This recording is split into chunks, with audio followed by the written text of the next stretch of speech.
ауылда Әнуар деген мейірімді адам өмір сүрген екен. Мына орай не болып кетті? Отқа ағаш тастайын да, ұйықтайын.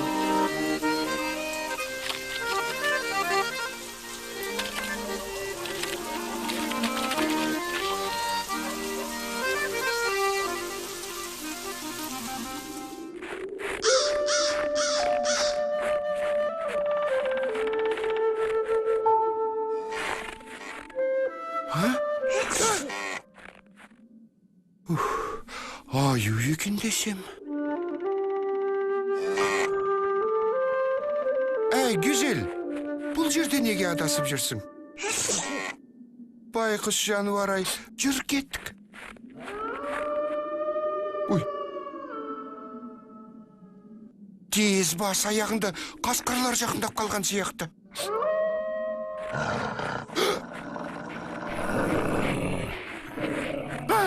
Güzel, tez kaçtık.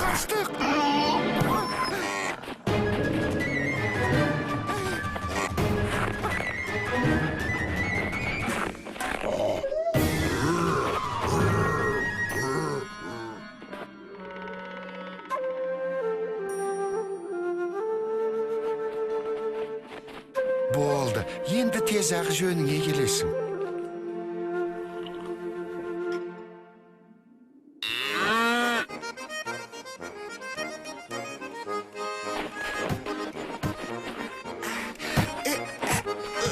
Сөйтіп Гүзел Әнуардың үйінде қалды. Шалға үй шаруасын тындыруға көмектесті.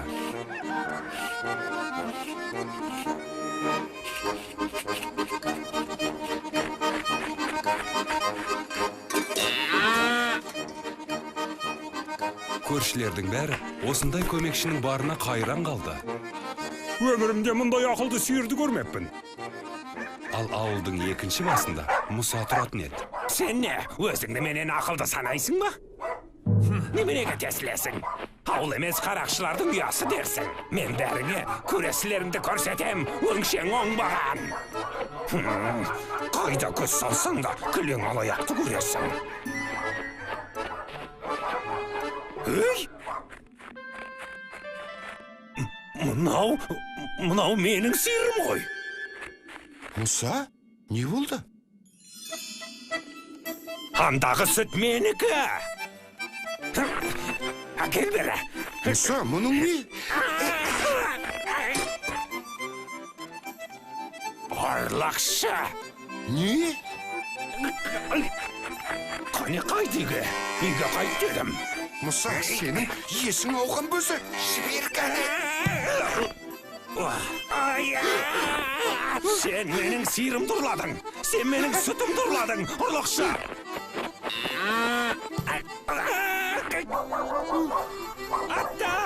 Аттан! Қараңдар, көмектесіңдер. Әнуар менің сиырымды ұрлап алыпты. Ұрлықшы, қарақшы. Сөйтіп Әнуарды ауыл төрешісі құрметті ақсақалы өзіне шақырады.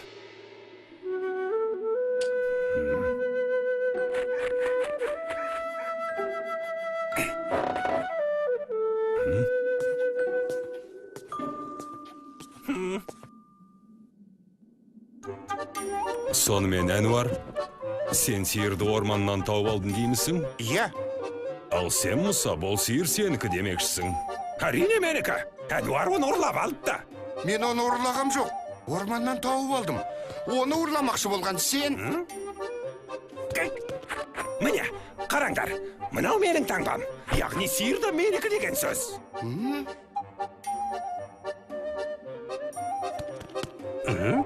Ал, бұған не дейсің? Мұса, егер сиыр расында да сенікі болса, ол орманда не қып жүрді? Айдан анық емес пе? Адасып кеткенде. Мұса бірдеңе жоғалтса, бүткіл ауылды басына көтеруші еді. Сиырыңның жоғалғаны жайлы неге ешкімге айтпадың, Мұса? Қайғыдан құса болып жүрдім де. Бұл сиыр маған туған баламдай жақын еді. Бір кезде із-түссіз жоғалды да кетті. Өзінің ақымақтығының кесірінен. Тауып қайтарып бергенің үшін рахмет саған, Әнуар. Ал мен ендеше басқаша айтты білем, Мұса. Жетер! Тамақсыз өле қоймассың. Жеп жатырсың, бір тамшы сүт бермейсің. Тек шығынға баттым сен үшін. Мыйсыз қомағай неме. Кет қане, қалаған жеріне жоғал. Көршілерің, сен ол сиырды қуып жібердің дейді ғой, Мұса. Мен қуғам жоқ. Еркіндік сыйладым. Қартайған шағында қалағанша өмір сүрсін дегендей. Қақаған қыстың ортасында орманда қатып өлсін деп пең? Ойбай. Масқара, кәрсен қуып бергенін қара. Түн ортасында еркіндік сыйладым дейді. Түн ортасында Қатып өлсін деген еркіндік сыйладым дейді. Яғни сиыр ешкімдікі болмаған ғой. Әнуар оны асырап алды. Енді бұл сиыр соныкі. Әнуар оқыпты қожайын. Соған бұйырған екен. Мен жақсы қожайынмын. Еңсеміз ғой менікі. Маңайдағы ең жүйрік атта менде ғана. Бұл менің сиырым. Қаласам қуып шығам, әйтпесе шұжық жасаймын. Осылай. Соқ. Әнуар, аяма. Тоқтатыңдар. Қане доғарыңдар. Тоқтат! Сиыр ең жайлы қожайынға бұйырады. Ертең менің 3 сұрағыма жауап бересіңдер. Сөйтіп қайсың артық екеніңді анықтаймыз. Я, кімнің үздік екені онсыз да белгілі. Опасыздар, қарақшылар.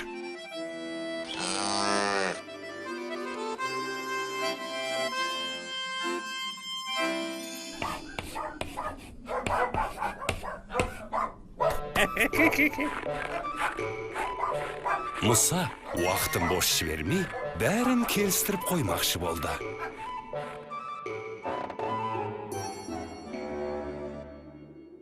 Ал егер алмай қойса ше?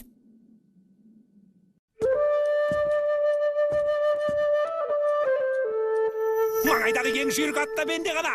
Бұл менің сиырым. Қаласам қуып шығам, әйтпесе шұжық жасаймын. Төреш Әнуарды аяп, сайыста көмектеспекші болды.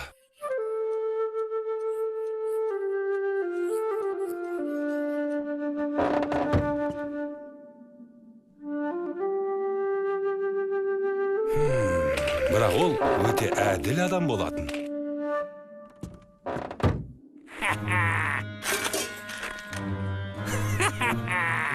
Дайын жауаптар. Бірінші сұрақ, екінші, үшінші, енді жеңіс менікі.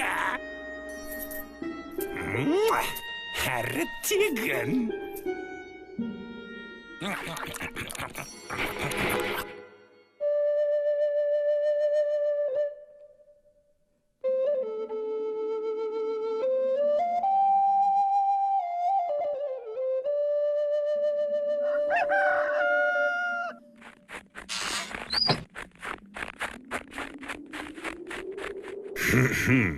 Дайынсыңдар ма?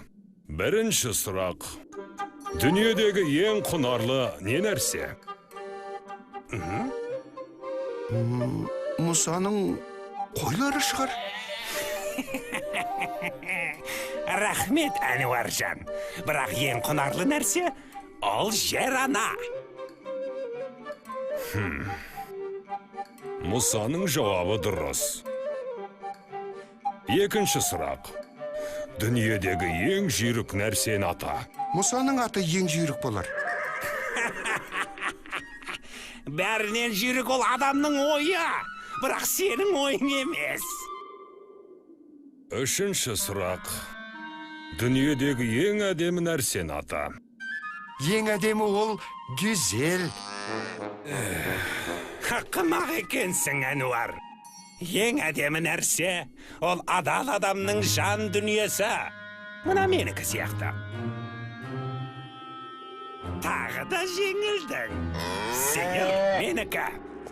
Ауылдағы ең ақылды адам менмін. Бірақ мына Әнуар секілді милауды жеңу үшін ақымақ сиырдан сәл ақылды болсаң да жеткілікті. Ал мұны тексеру керек екен. Шынымен Мұса, сен сиырдан ақылды ма екенсің? Дайындалыңдар. Әнуар, Бері кел, маған кел. Ey Musa, ne qilib tursun? Solga burul. Musa oң жақтың қайда екенін білмей. Оңға бурул. Ой, Шимай. Шелекті әкел.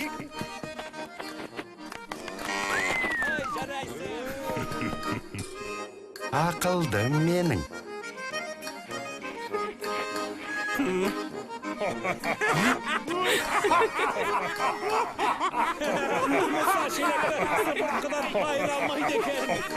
Қожайын сиырынан ақымақ болмау керек. Оны өзіңде түсінесің ғой, Мұса. Әнуар, сиыр сенікі. Әнеки. Ал Мұса басқа ауылға көшіп кетті.